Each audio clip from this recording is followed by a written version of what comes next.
नमस्कार दोस्तों। मैं उम्मीद करता हूँ आप सब ठीक होंगे। दोस्तों आज हम बीएससी फर्स्ट सेमेस्टर का एक टॉपिक पढ़ेंगे।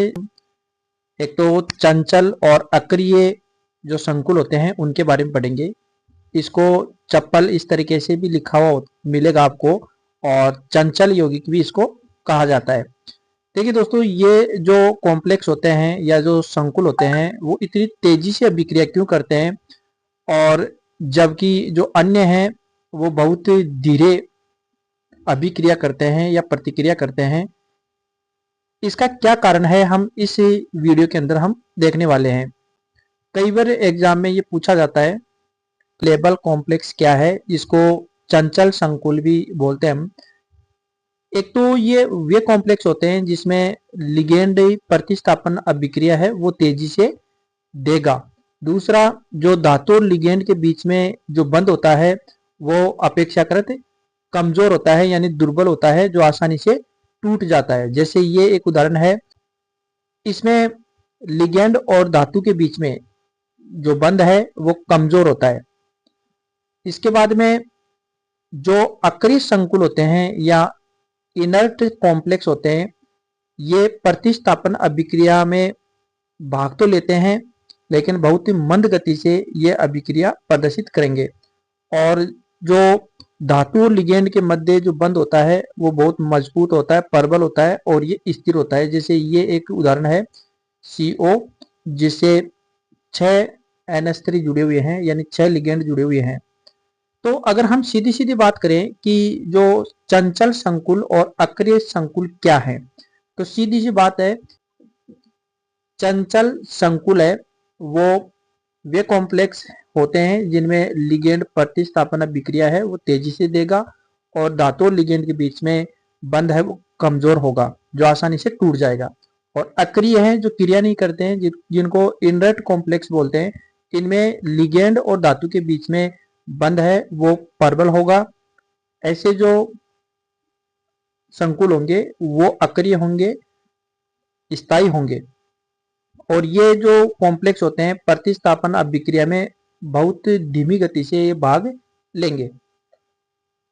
अगर हम इसको दोनों को साथ में लिखें, यानी कि एक वैज्ञानिक था हेनरी टोबे, इसने एक नियम दिया था, उसमें उसने ये कहा कि 25 डिग्री सेंटीग्रेड ताप पर 0.1 मोल विलियन में यदि अर्धआयु 1 मिनट से कम हो तो कॉम्प्लेक्स चप्पल या चंचल है, और इससे ज्यादा है तो वो अक्रिय होगा। यानी कहने का मतलब ये है, यदि अभिक्रिया है 1 मिनट से पहले हो जाती है तो वो यौगिक चंचल यौगिक होगा, और 1 मिनट से ज्यादा का समय लेता है अभिक्रिया पूर्ण होने में तो वो होगा अक्रिय संकुल या इनर कॉम्प्लेक्स होगा।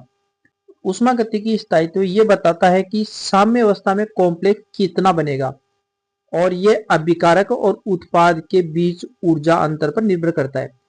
इसका मतलब यह है कि एक स्थिर कॉम्प्लेक्स का मतलब ये नहीं है कि वह अक्रिय है। यहाँ पर एक ग्राफ आपको दिखाई दे रहा होगा, इस ग्राफ के अंदर इधर अभिक्रिया है और इधर ऊर्जा है। यहाँ पर देखिए अभिकारक है और ये इसकी सक्रियण ऊर्जा है जो अधिकतम है, यहाँ पर सक्रियण ऊर्जा है, और फिर ये धीरे धीरे उत्पाद में चेंज होता है। यहाँ पर ये एंथैल्पी है, जब उत्पाद और अभिकारक के बीच में जो ऊर्जा अंतराल है ये एंथैल्पी है। तो गतिज स्थायित्व क्या है, ये बताता है कि अभिक्रिया कितनी तेजी से होती है, और यह सक्रियण ऊर्जा पर निर्भर करता है। सक्रियण ऊर्जा एक ऐसी ऊर्जा है जो अभिकारक को उत्पाद में बदलने के लिए आवश्यक होती है। यानी किसी भी अभिकारक के लिए एक न्यूनतम ऊर्जा होती है जो उत्पाद में बदलती है, उसको उसको बोलते हैं सक्रियण ऊर्जा। और सक्रियण ऊर्जा जितनी कम होगी वो उतना ही अभिक्रियाशील होगा। जैसे चप्पल या लेबल या चंचल जो कॉम्प्लेक्स हैं उसकी सक्रियण ऊर्जा है वो कम होती है, जिससे अभिक्रिया है वो तेजी से होगी, यानी वो स्थायी नहीं रहेगा। और जो अक्रिय संकुल है उसकी सक्रियण ऊर्जा ज्यादा होती है, इसका मतलब ये अभिक्रिया धीरे गति से होगी। जो अष्टफलकीय संकुल होते हैं ये दो प्रकार के होंगे, एक तो बाह्य कक्षक संकुल और एक आंतरिक कक्षक संकुल। देखो संकरण में, ये संकरण है, संकरण sp3d2, ये बहुत कमजोर माने जाते हैं और इसलिए ये आमतौर पर चंचल होते हैं। उदाहरण के लिए ये हैं जैसे Mn+2 है, Fe+2 है, CO+2 है। इनके जो कॉम्प्लेक्स हैं वो चंचल संकुल बनाते हैं, जो कि एक प्रकार का बाह्य कक्षक संकुल है। जो बाहर के जो कक्षक हैं वो संकरण में भाग लेते हैं। आंतरिक कक्षक संकुल यह है कि इसमें देखो ये संकरण है D2sp3, ऊपर वाले में भी संकरण में देखिए आप, इसमें D2 पहले आ रहा है, मतलब आंतरिक कक्षक है वो संकरण में भाग लेंगे और ये मजबूत माने जाते हैं और ये चंचल और अक्रिय दोनों हो सकते हैं। यहाँ पर देखिए ये आपको कक्षक दे रखे हैं दो, ये आंतरिक संकुल का निर्माण कर रहा है और ये बाह्य संकुल, यानी कि इसमें ऊपर वाले में आंतरिक जो कक्षक हैं वो संकरण में भाग ले रहे हैं, इसमें बाह्य कक्षक है वो संकरण में भाग लेते हैं। इसके लिए एक मैंने वीडियो बनाकर YouTube पर डाल भी रखा है, उसको आप अच्छी तरीके से देखकर इसको और अच्छी तरीके से समझ सकते हैं। यहाँ पर हमारा उद्देश्य है केवल हम चंचल संकुल और अक्रिय संकुल को समझना है। अब देखो VBT भविष्यवाणी नियम क्या है।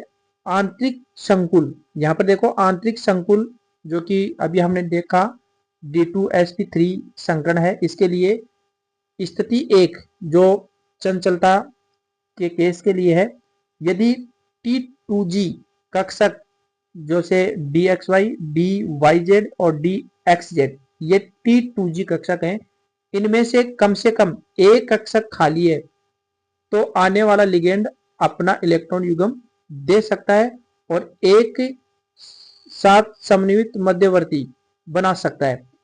ये कॉम्प्लेक्स चंचल बनाता है, ये जो कॉम्प्लेक्स है ये कॉम्प्लेक्स को चंचल बनाता है, मतलब ये कॉम्प्लेक्स को या संकुल को चंचल बनाता है।